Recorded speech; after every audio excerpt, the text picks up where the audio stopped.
Assalamualaikum warahmatullahi wabarakatuh. Perkenalkan nama saya Muhammad Fauzan Dufari Zulfami dengan NIM 22091164042. Pada video kali ini saya akan menjelaskan hasil dari analisis saya dengan judul analisis pengguna media sosial untuk memenuhi final project dari mata kuliah data mining.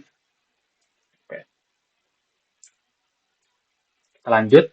Di sini ada workflow diagram di mana saya memakai metode CRISP-DM, di mana PDM itu memiliki 6 tahap, yaitu ada business understanding, data preparation, modeling, evaluation, dan juga development.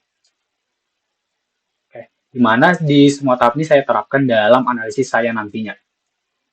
Oke. Yang pertama ini ada business understanding.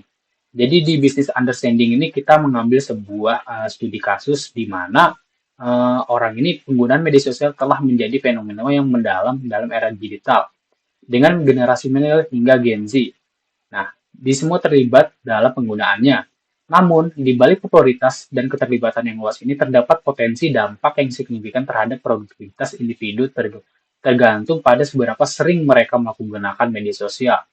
Jadi, analisis saya ini lebih ke arah penggunaan media sosial yang dapat mengganggu produktivitas individu tersebut. Nah, dan setelah kita dapat sebuah latar belakang masalahnya, saya melakukan suatu solusinya itu, mengajukan suatu solusinya itu dengan mengatasi dampak negatif penggunaan media sosial terhadap produktivitas dengan menerapkan teknik analisis data. Ada dataset rata-rata waktu yang dihabiskan pengguna.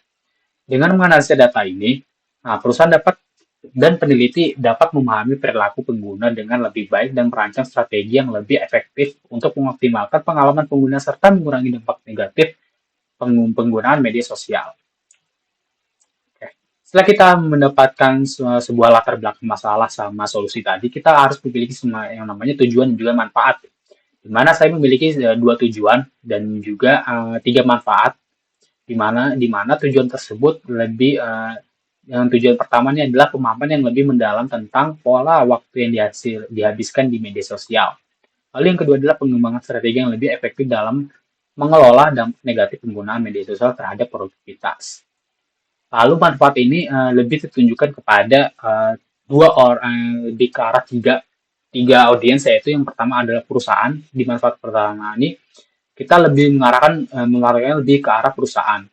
Lalu yang kedua ini lebih ke arah peneliti. Bisa dilihat, bisa dibaca. Oke, lanjut saja ke data yang selanjutnya, yaitu data understanding. Jadi saya mengambil data ini dari situs web bernama Kaggle, di mana data ini saya ambil rata-rata dengan mencakup tentang rata-rata waktu yang dihabiskan oleh pengguna media sosial. Nah, kalian bisa nge-scan di sini untuk datasetnya. Oke, lanjut saja.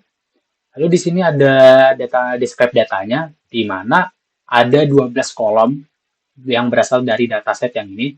Saya ambil dari Kaggle, ada 12 kolom di mana masing-masing memiliki deskripsi dan detail yang berbeda-beda gitu. Jadi ada kolom age, gender, time span, lalu ada platform, interest, dan location, lalu ada demographic, profession, dan income, lalu ada in-depth, is home owner, dan owns car. Oke. Jadi ada 12 kolom ya. Lalu kita lanjut ke selanjutnya, yaitu ada eksplorasi data analis atau pengeksplorasian data. Oke, di sini ada sebuah grafik histogram, bisa dilihat di mana di sumbu X ini terdapat usia pengguna dan di sumbu Y terdapat jumlah penggunanya, di mana dia menghubungkan antara usia pengguna media sosial dengan jumlah pengguna. Dan kita mendapatkan sebuah korelasi positif, di mana seiring bertambahnya usia, jumlah pengguna media sosial cenderung meningkat. Bisa dilihat di sini, di mana bertambahnya usia, maka jumlah pengguna media sosial cenderung meningkat. Oke, bisa dilihat ini grafiknya dia meningkat ya, bisa dilihat. Oke, kita lanjut. Lalu di sini platform yang sering digunakan. Jadi di sini ada 3 platform yang paling sering digunakan, yaitu ada Instagram, Facebook, dan YouTube.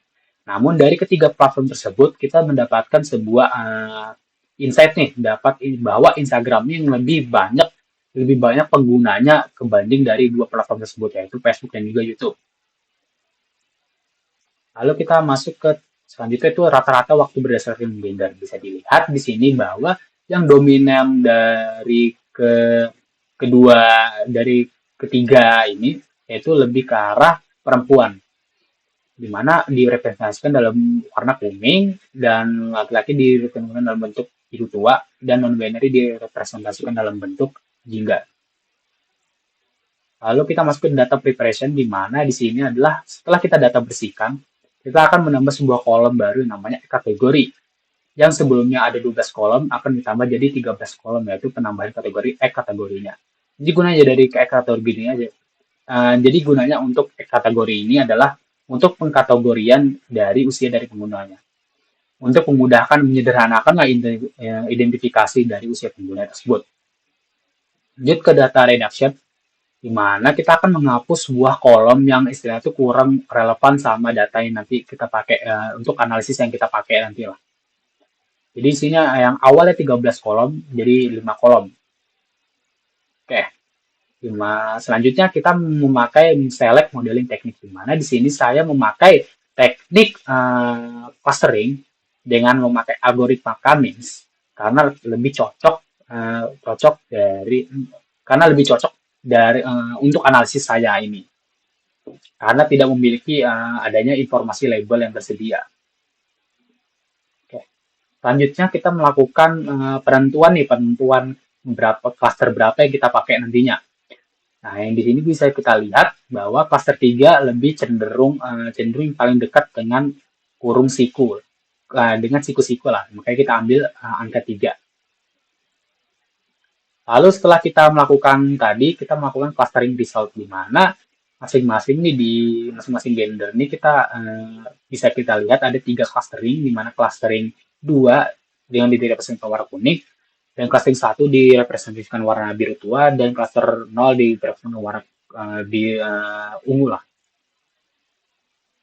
Lalu kita mendapat sebuah evaluasi dari clustering tersebut, di mana kita melakukan scoring. Kita memakai 3 scoring, yaitu si Hot, Kalinsky, dan Davis-Baldwin. Lanjut.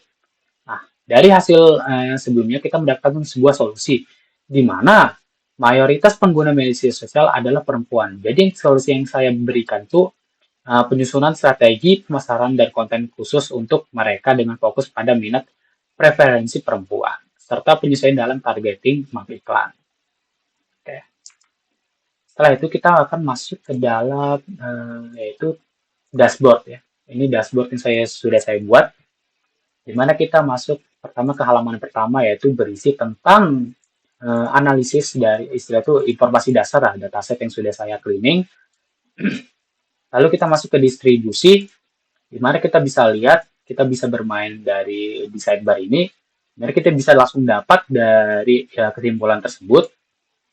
Lalu hubungan sama seperti tadi, kita mendapatkan hubungannya, kesimpulannya berdasarkan dataset yang kita mainkan ini. Lalu perbandingan yang juga ada ini, korelasi sebesar 0,02 minus berdasarkan dari yang kita dapat ini. Oke.